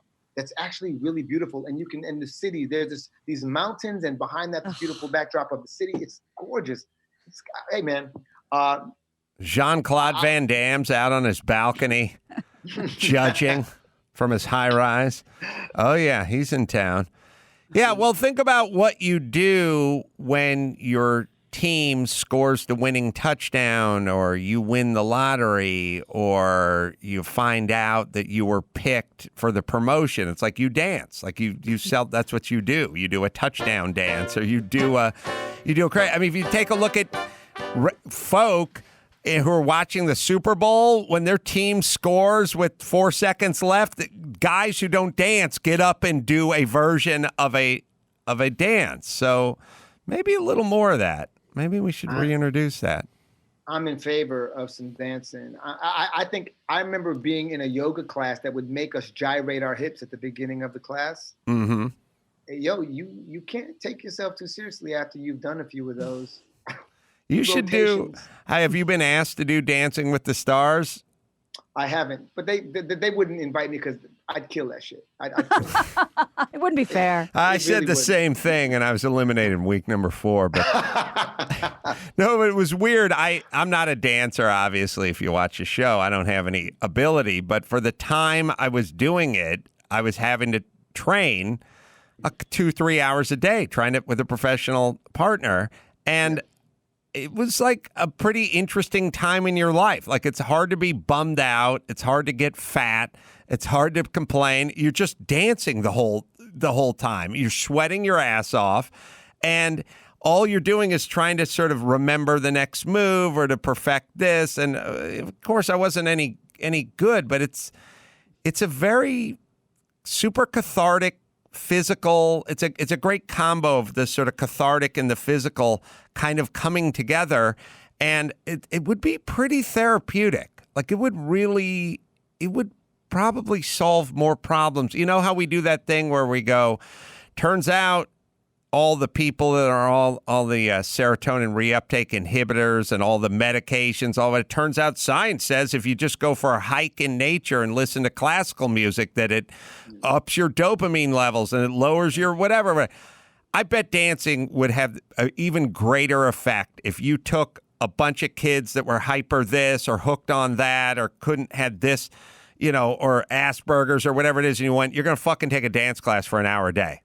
I bet 100%. It would fix so many things in our society. 100%. Let me tell you something. The minute my daughter became a teenager, things in the house changed.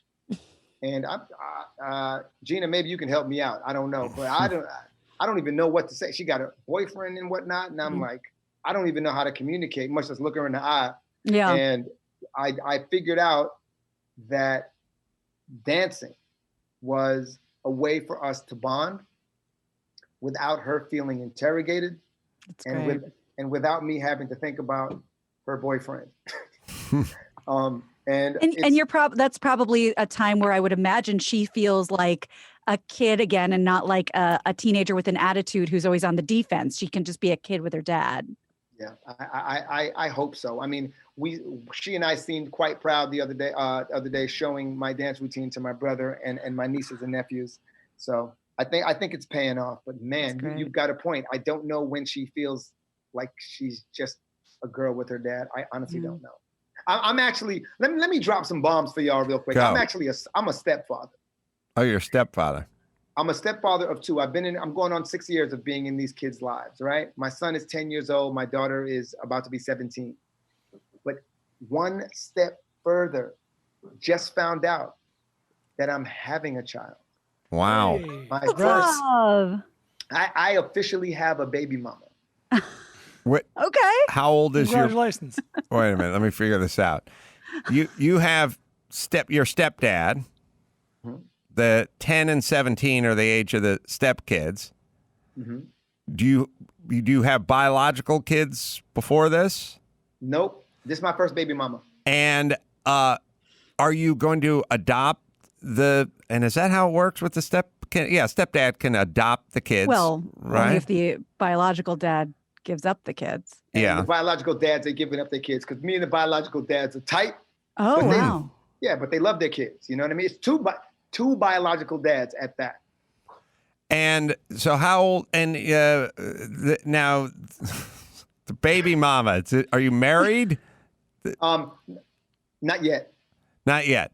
Not yet. You're looking, does she know? That's No. And so I'm guessing she's a little younger than you if she's pregnant. Oh, absolutely. You know, I mean, one of the things I take into consideration when we first met, you know, everybody was like, that's a lot to take on. You know, she's got 2 kids, blah, blah, blah. But a couple of things that made me gravitate to her was that, one, she was younger. So if I eventually wanted to have a child, that it would still be an option. But the other part of it was that it's just rare that I find someone who actually has a clear and distinct sense of purpose. So she knew exactly how she wanted to serve in the world. And I feel like that's some of the best therapy you can get. And then I wouldn't have someone who was younger depending on me for a lifeline. You know what I mean? Yeah. What is your girlfriend, fiance, soon to be wife? What is her business, or what does she do? Pole dancer. No, I'm kidding. She's a speech therapist for kids with special needs. Oh, wow. Yeah. And so you like that? I mean, you like that sort of giving back, or that sort of being of service. Being of service. I think, I mean, if you look at the movie, if you look at Tijuana Jackson, Purpose Over Prison, you know, it all kind of falls into this thing where this is not just, you know, it's not just hyperbole, but, you know, science is actually showing and psychological fact. It's that when you're of service, you tend to be happier. If you read Viktor Frankl's book, Man's Search for Meaning, you know, one of the things that kept people going was figuring out ways to be of service while in Auschwitz. Right. Yeah. So go ahead. I'm sorry. No, you're right. You know, it just kind of made me think about how much of our man and woman, and how much of our thoughts and actions compete with one another. Like, I've always known that going to bed at 10 o'clock and waking up at 6 a.m. would be the best schedule ever. But I go to bed at 1:45 and I wake up at 9:15 pissed off, and I can't fucking get it. I can't do it. I know it. It's like, you know, being of service, you know, you'll be your most satisfied and your most at ease and your most content if you'd go down on a Saturday and donate your time down at the soup kitchen or the homeless, right, whatever, but you still are fucking watching porn on your computer and getting into a fucking Twitter war with someone who thinks differently than you. And Not at the soup kitchen, Adam. Clam chowder's special today, boys. The point is like, you know what works. You just won't fucking do it. But some people will. No, some people will. And look, but I want to come to you with something about this going to bed early. I know we're just jumping around, but I read this book that was given to me by one of my co-stars on A Million Little Things, and it's called The Power of When. And this doctor's been studying the circadian rhythms he's been studying circadian rhythm for 22 years. And he's broken it down into categories. You have the bear, you have the lion, you have the dolphin. And we've had him on. We've had him on. Yeah. Yeah, Dr. Bruce. Dr. Bruce. I think he's got to point to some shit. And I stopped beating myself up for the hours that I choose to be awake and the hours that I choose to be asleep. But I kind of try to model my life around it, if that makes any sense. Yeah, it does. And maybe I'm just upset that I'm not a bear or a lamb or a platypus or whatever it is. But those morning people, those people that just can't make it past 10 p.m. and can't, you know those assholes, the biggest asshole in the world, I go, what time do you get up during the week? And they go, it's 6 a.m. And they go, what about on Saturdays and Sundays? 6:15, 6:20. Yeah, I don't know. I can't really sleep. I can sleep till 4 in the fucking afternoon on a Sunday. Like I mean, I don't, but I mean, I this notion of these people who just get up, and it's always, by the way, it's the best time to get shit done between like 6 and 10 a.m. And between 10 p.m. and 1 a.m., you get nothing done. You fucking drink and yell at the TV set. Like there's nothing good that happens in that window, and it's such a productive window, that early morning before everyone's gotten up and all that. Sorry. Let me ask you a question. Do you have kids? Yes, twins. Oh, twins. Okay, how old are your twins? 14. Okay. Do you remember how much shit you got done when they were much younger? Yeah, Man, well, I still get a lot done because I've farmed out everything, nannies and square footage and all that kind of shit. So, but yes, it's easier because, it's just weird shit. Like my son came into the office. He came to my office last night and he said, I got an invention, but I couldn't draw it, but it has to do with a car. Let me show you on your car.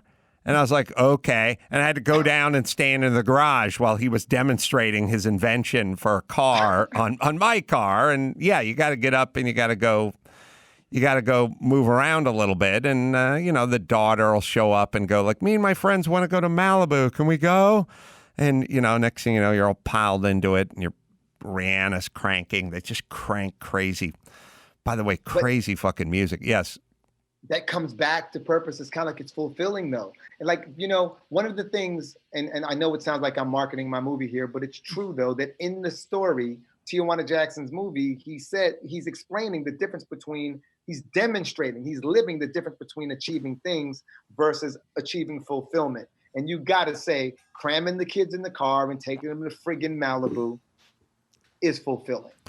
The timing is never right, but it's fulfilling. It's funny. I mean, I take my daughter and maybe 4 of her friends, put them in the car, do a 10 o'clock sometimes at night bonsai run where we go from our house over to Jimmy's house on the west side and drive down Sunset Strip and everything. And all they do is crank the most obnoxious music you've ever heard in your life, but it fits really well into what you're doing, and the girls are just like rocking out, and I can't talk on my phone or do anything because all they do is crank it up.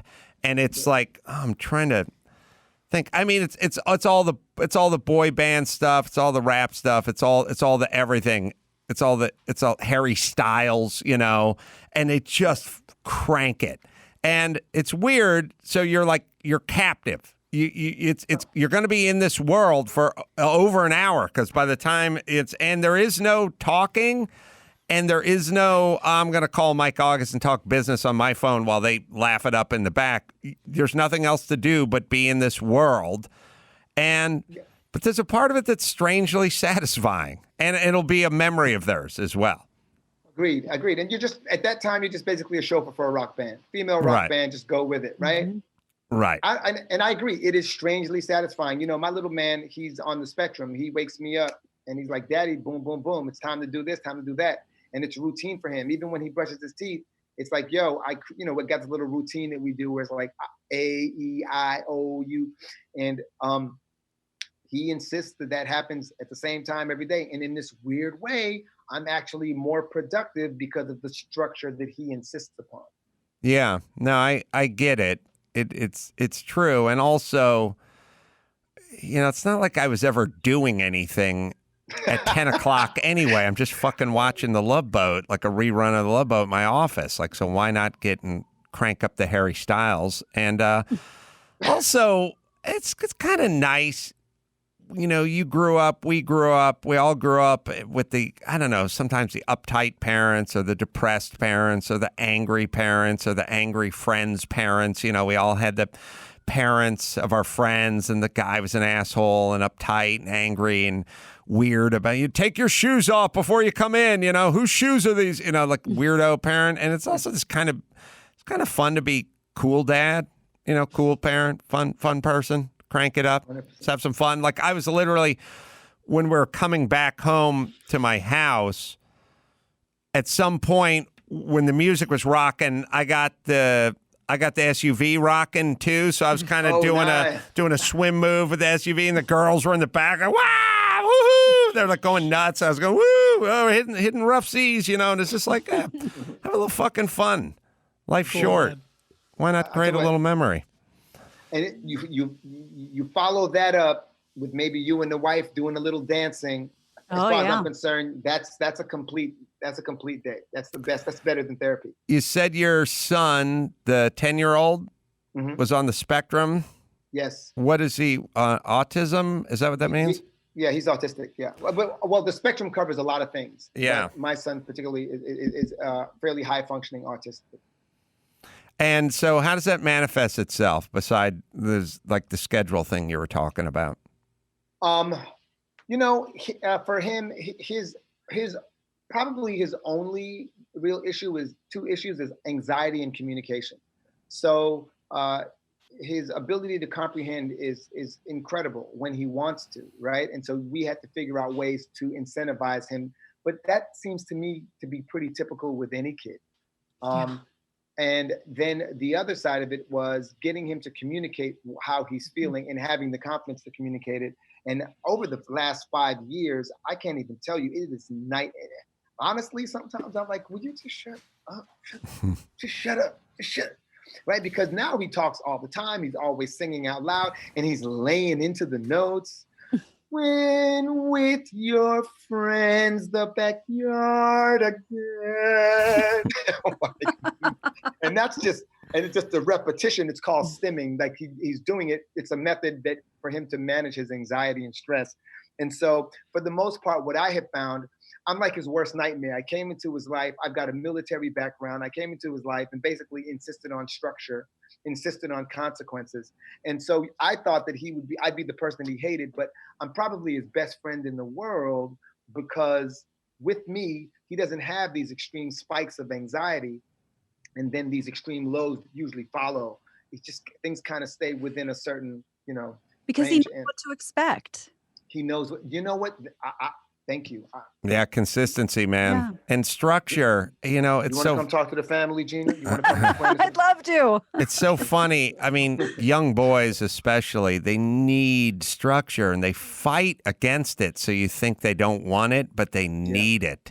And there's a difference between what they want and what they need because they definitely don't want it, but they need it on a cellular level.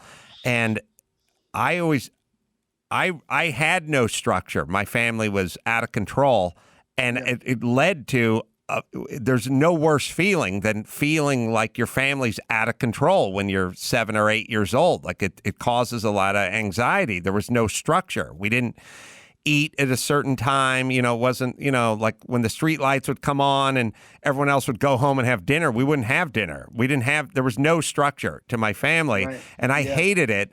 So I craved playing Pop Warner football, and Pop Warner football was all structure. It was just old coaches yelling at you, do push-ups, wind sprints. It was the military, and I never thought about it. But after, I think the third year I played, I broke my shoulder at a horrible injury, and I was out for the season. I never missed a practice. I showed up every single practice with a cast on my arm and just stood next to the coaches, which was insane if you think about a 10-year-old, because when you're 10 and you have a horrible injury and you're out for the entire, I hurt myself in preseason, was out for the entire season, you could see that 10-year-old like going to the games, like in the windbreaker. I went to every single practice, and now as I look back on it, it's because that's where the structure was. Home was chaos. Understood. And you know what, dude? You made me realize something. Now, I always knew that I wanted to be a rapper. That's how I started, right? I wanted to be a rapper. And I was pretty confident that I could be successful at it, but not confident enough to just go balls to the wall out of high school. And I definitely wasn't, like a scholar. I wasn't academically inclined in any way. And so I joined the military. And up until now, I always kind of thought of it as, well, I wasn't confident, but I believed that I needed some kind of fallback plan. And the military presented itself as that.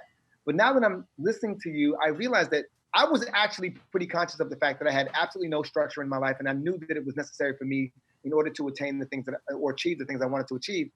And part of the reason I actually joined the military, now that you make me think of it, is because of that. I needed to learn structure. And it actually worked. It really helped. Well, you need it. I don't know, for some reason, I always think about Dr. Drew when he talks about a syndrome where like people don't have enough nutrients or a certain nutrient in their body, they'll like crave dirt. And because it has it in Iron dirt. deficiency. Yeah. Or it could be other Chalk. Yeah, it could be or charcoal briquettes or something. But there's a thing in nature that when you need this, you're not getting enough of this and your body needs it, it will figure out a way just to go eat dirt or eat that or do it just to get it into your body, because your body's sort of telling you, I need this. And so, you going into the military and me playing Pop Warner football and all that, it was like with a broken arm. Yeah. It was insane because I had such a horrific injury that people thought I was going to be like disfigured. Like they thought my arm wouldn't grow back normally or I would have arthritis. They had a lot of thoughts about how bad this injury was when I was 11. It was a freak injury. And when the next year rolled around, everyone said, well, you're not going to play. You're not playing anymore because of your freakish injury, right? And I was like, oh, fuck yeah, I'm playing. And everyone would keep coming to me like I was nuts. Like they would go, I remember my cousin Greg went like, you had a horrible injury. You were taken off in an ambulance and blah, blah, blah. How can you go back and play? And I was like, what do you mean? Of course I'm playing. Like, why are you even asking this? And my parents said, you can't play anymore. And I said, fuck you. And I ended up playing. And as I look back on it now, that was another craving for structure. The word I was thinking of is like minerals. Like there's minerals your body misses and you'll eat. But me going to play that football after the horrible injury was my minerals. I was like, I'm playing. It didn't strike me. I didn't even strike me as taking a chance. It was like, I need this structure. And if I don't have it, I'm gonna wither away and die in this family. And to be fair, honestly, I barely noticed the arm. I wouldn't call it's it a little shorter. If I wear a suit, it'll hang out a little further on the one sleeve. Yeah. No, I had other injuries, but never that shoulder, and it ended up being fine, and it was a good thing I went back. But yeah, back to kids, especially boys. They need that structure. And if you think about what's going on in the zeitgeist of America now, and we're kind of getting rid of the structure part of life, and it's scary for young boys. I mean, all that stuff, all the Cub Scouts and the military and the Pop Warner football and all this stuff that's sort of going away, it was there for a reason. You said something, though, that was pretty interesting, which is that with this broken arm, you still went and stood next to the coaches during every single practice. And you know what? It speaks to the time, too, because we didn't have all the video games and the distractions and the phones and the smartphones that people had now. So in some ways, right, that might have been your social life. That might have been your activity. At least it was for me. We were out riding bikes and mowing lawns and making money to go buy ice cream and all that stuff. And like today, I feel as though, we're constantly being inundated with all this media and different options for screens, to where maybe that sounds absurd now, that you actually took your broken armed ass, almost disfigured ass, and went and stood next to the coach. But when you put yourself in that time, it doesn't really seem that far-fetched. And the fact that you needed that structure, to me, it kind of actually makes sense. I do remember to have two weird snapshots of that era. I remember a good friend of mine, I think his name was Mohammed Cobb, I think it was Mohammed Cobb. What is that? What is Cobb? I'm listening to you. He was a brother, and I think you can look him up, Max. His name was Mohammed Cobb, and he was a kind of a badass, but we were good friends. We're both kind of troublemakers. And he signed up, but he used to miss a lot of practices. And I didn't. And at some point I was hanging out with him and his mom screamed at him, Adam's got a fucking broken shoulder and he hasn't missed a practice. He's not even playing. You're fucking able-bodied. You're not even there. And I remember that clearly. And I also remember Mr. Kramer, who was Eric Kramer's dad, who ended up going to the NFL, playing those years, I think, with the with the Detroit Lions and Minnesota Vikings. Kramer played for a few teams, but I remember the best compliment I ever heard is I was just walking around after the game, and Coach Kramer pointed at me with like my sling in my arm, and he was saying to the other coach after the game, he goes, "This is our best player right here. He just hurt." And I remember going, "Wow, that was the best thing I ever. Good. That was the best thing I ever heard." Yeah, Man, heart goes a long way, bro. Hamed. It wasn't Mohammed. It was Hamed Cobb. How would you think you spell Cobb? Hamed Cobb. I think it was Homed and then Cobb. I met him. You're gonna go for Hamed? Try and spell it. I don't know. I think that's how you spell it. I met him.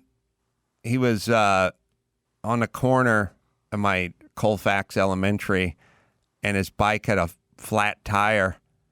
And I walked up to him and I said, "Oh, hey, looks like you got a flat tire." And he looked at me and he went, "Yeah, no shit." I remember thinking, best friends for life. I remember like, no, I like this 11-year-old, and we hung out for a while. I don't know. I think he ended up in St. Louis and maybe in prison, but that's what I remember. Hamed Cobb. Yeah, yeah. The name. I know it's weird. It's weird when you get older and these weird names from your teams and your schools and stuff just come popping into your head, right? For like no reason. Sometimes at night. Yeah, and the name Hamed Cobb would have meant nothing to me then, but today, thinking of the name Hamed Cobb, there's so much more to it. It's like a dot on a map with all these tentacles, and you kind of want to know where these tentacles go, bro. You know, and I just because it's like getting more exposed and you live more, you just become curious. We're looking up my name the other day. We're looking up our last names, and my last name Malco, it means he who lives like a king. Oh, really? Yeah. And I was like, you know what? I kind of knew that. It sounds like a law firm that specializes in malpractice lawsuits. Like, welcome to Malco. What happened? Well, after the surgery, the guy forgot to pull the scalpel out. So he actually showed me up with the clamp still in there. He left his watch in my stomach. You've come to the right place. Times. Malco got me $530,000. That's right. Then there's Malco Theaters out in like Minneapolis or Minnesota. Yeah, oh, there is. Malco Theaters. All right, let me hit spot here. True Niagen. I've been taking cellular health vitamin True Niagen for a few months now. It's probably coming more like 6 months now. As we get older, our bodies experience a near 50% decline in NAD, which negatively affects the health and the cells of our bodies. Lifestyle stressors like intense exercise, lack of sleep, stress on the immune system, overeating also deplete NAD. Cells expend more energy to function, and NAD is, well, I'll put it to you this way. I'm leaving town, and I was packing up my kit, and the first thing I did was pack up my True Niagen because I never forget to take this stuff. Dr. Drew takes it as well. Backed by a Nobel Prize-winning scientist in clinical research, global regulatory approvals. It is the real deal. Support cellular energy and defense. Visit TRUNIAGEN.com. Use the code Adam. Get $20 off any 3-month plus supply until through July 31st, which is coming up. So let's get going. But it's good stuff. True Niagen. All right, Romany Malco. I really love this film.